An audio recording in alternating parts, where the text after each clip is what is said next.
Hey yo, welcome back to my channel. Today I am sharing all things that I have learned as a military spouse slash girlfriend, and I wanted to share some advice for military girlfriends. So if you're interested, go ahead and keep watching. So before I get started on the actual tips and advice, I wanted to kind of talk about my experience as a military girlfriend. So my husband and I met before high school, so I've known him for a really long time, but we did not date in high school at all.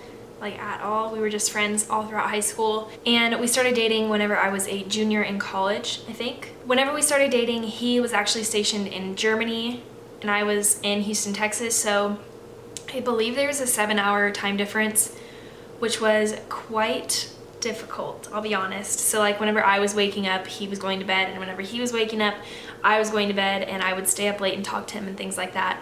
So communication was a little bit more difficult that way, but I also enjoyed that. Because we had such a time difference, I was able to kind of live my day while he was sleeping, and the same for him. So then he moved to where we are stationed at now, which is Fort Carson, Colorado, and I was still in Houston finishing out college. So then I graduated, we got engaged and married, and then I moved to Colorado about a year and a little bit ago. So we've been married for about a year, but I just wanted to share some military girlfriend advice because I was definitely one of those girls that was really confused with everything, and I definitely wanted to hear about other people's experiences and things like that. So before I jump in to all the tips and advice that I have, go ahead and click that subscribe button and join the fam. Okay, so I have him on my phone, so if I'm looking down, that's why. My first piece of advice, and I feel like the most important piece of advice that I could give anybody, is be positive. Most of the time, military relationships come with long distance. Not all the time, totally understand that it's not all the time, but most of the time they are. So I think the best thing you can do in that situation is just be positive about everything. There are times when it is really hard and it's easy to just think negatively, but I feel like if you continuously keep a positive mindset and a positive attitude about everything, I feel like it makes everything so much easier. So my second tip is take everything military-wise with a grain of salt, because there are a lot of things that can change, their whole life is military, so there's a lot of things that they have to do and life changes that they may go through. So don't let yourself get too upset about things too quickly, because I know from experience there was a time when Jake was supposed to be deploying and he was kind of excited about it, and I was just so devastated and sad. But it ended up literally the day before he was supposed to leave, they told him he didn't have to go, which was just interesting to me. So take everything with a grain of salt. Don't get too upset about things if there are new life changes or news or deployments or anything like that. A super important one, and something that I got advice from in high school, which obviously I wasn't with him in high school, but it has stayed with me since, is that this is your time to be an individual, learn what your hobbies are, learn what you like to do, learn about what makes you happy, all that kind of stuff as an individual, because the military life is, if you didn't know, a lot of what your life is his job and being in the military.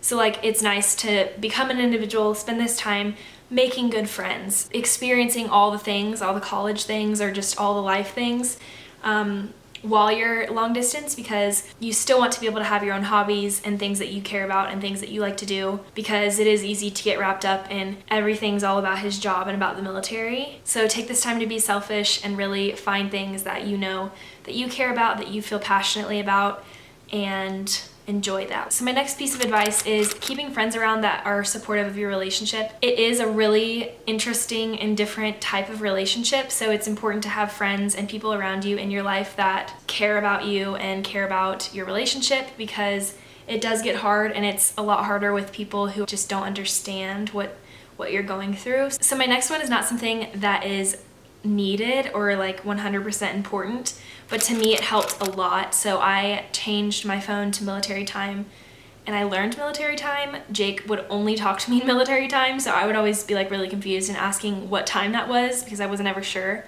Especially with him living in Germany, it was really confusing with the time change and the way that he was talking to me in time, because I never really understood what it was and what it meant. So it really helped me to put military time on my phone. It's called 24-hour time, but military time, same thing, so that I could understand what he was saying, especially if y'all are eventually gonna get married, because everything is in military time, doctor's appointments, different types of different things. Any appointment that I've ever had has been in military time, so I feel glad that I know it now. But yeah, that's something really small, but it did help me in the long run. So another thing that's not technically needed like completely, but it really helps, is to learn acronyms. In the military, there's tons of acronyms. You do not need to learn every acronym for like all military. It's too much and they're all different, but just learning things that have to do with what your boyfriend or girlfriend does, it helps so much whenever they're talking about their job. That's another thing, is like learning different things about their job that you can kind of better understand whenever they're talking about it. Definitely helps, because whenever you learn that kind of stuff, it makes it easier for them to not feel like they have to explain everything 100 times, because that's how I was at the beginning. And then I just kind of tried to like learn different little things about his job, so that whenever he was talking, I wouldn't have to like stop him in the middle of a story just to understand what he's saying.